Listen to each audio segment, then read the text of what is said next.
Hi friends, అందరూ ఎలా ఉన్నారు? ఈరోజు ఏం చేయబోతున్నాం అంటే మేము బిర్యానీ చేయబోతున్నాం. ముందుగా బిర్యానీలో కావాల్సిన పదార్థాలు: 1 కేజీ రైస్ని తీసుకున్నాము. అందులోకి ఒక అల్లం వెల్లుల్లి పేస్టు, 6 పచ్చిమిర్చి, 1 టమోటా, అలాగే మిక్సీ వేసుకున్న ఉల్లిపాయ ముక్కలు ఇవన్నీ తీసుకుందాం.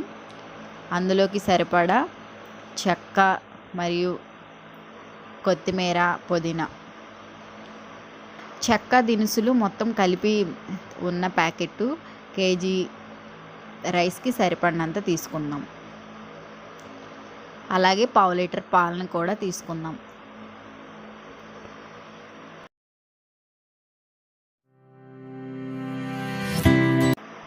ఇప్పుడు ముందుగా స్టవ్ వెలిగించుకొని స్టవ్ పైన రైస్కి సరిపడా పాత్రని పొయ్యి మీద పెట్టుకుందాం.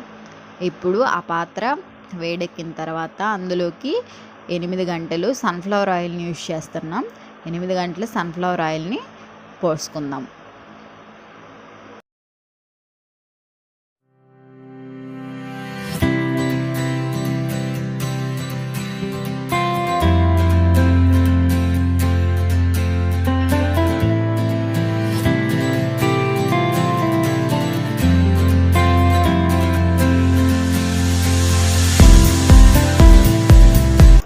ఇప్పుడు ఆయిల్ వేడెక్కిన తర్వాత ముందుగా మనం ఆయిల్లోకి చెక్క దినుసులు వేసుకోవాలి. ఇందాక మనం పెట్టుకున్నాం కదండి, అవి ఆకు చెక్క దినుసులు వేసుకుందాం. వాటిని బాగా వేగనిచ్చిన తర్వాత ఇప్పుడు అందులో మనం ముందుగా తీసుకున్న 6 పచ్చిమిర్చిని యాడ్ చేద్దాం.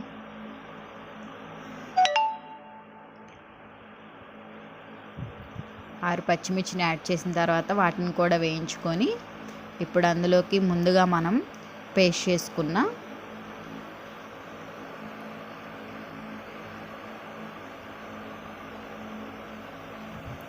టమాటా ముక్కలు, అలాగే ఉల్లిపాయ పేస్ట్ని కూడా యాడ్ చేసుకుందాం.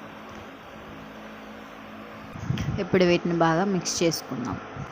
ముందుగా పేస్ట్ చేసి పెట్టుకున్న అల్లం వెల్లుల్లి పేస్ట్ని కూడా అందులోకి యాడ్ చేద్దాం. ఇప్పుడు కొత్తిమీర, పుదీనా యాడ్ చేసుకుందాం. కావాలంటే ముందుగా యాడ్ చేసుకోవచ్చు, లేదంటే మీరు లాస్ట్లో అయినా సర్వ్ చేసుకోవచ్చు.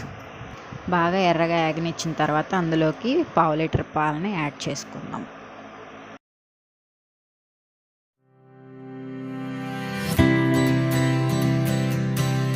ఇప్పుడు దాన్ని బాగా కలుపుకుందాం, మిక్స్ చేద్దాం. ముందుగా మనం రైస్ తీసుకున్నాం బౌల్ ఉంది కదండి, ఇప్పుడు అందులోకి ఆ బౌల్తో మనం 2 గిన్నెల నీళ్ళని తీసుకుందాం. ఇప్పుడు అది మొత్తం వేగిన తర్వాత అందులో కొంచెం లైట్గా కలర్ కోసం పసుపుని యాడ్ చేసుకుందాం. అది కూడా మిక్స్ చేసుకుందాం. ఇప్పుడు బాగా మిక్స్ చేశాక చూసారు కదా, ఇప్పుడు బాగా వేగింది. ఇప్పుడు అందులోకి వాటర్ని యాడ్ చేసుకుందాం. 2 బౌల్స్ ఆఫ్ వాటర్ని అందులోకి యాడ్ చేసుకుందాం.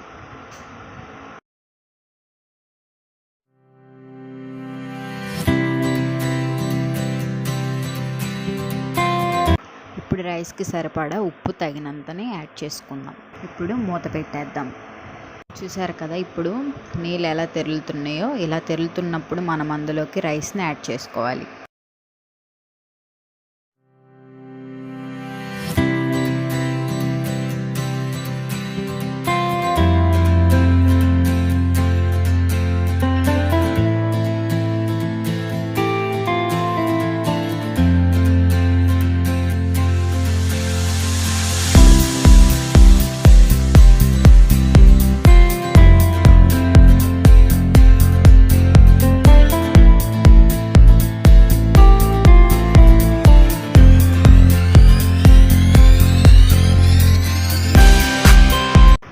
రైస్ యాడ్ చేసుకున్న తర్వాత ఇప్పుడు ఒకసారి తిప్పుకుందాం.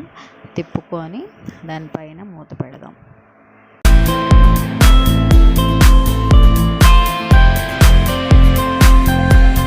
చూసారు కదా, ఇప్పుడు రైస్ ఉడికిన తర్వాత మళ్ళీ ఒకసారి తిప్పుకుందాం. ఇప్పుడు మళ్ళీ దానిపైన ఒకసారి మూత పెడదాం.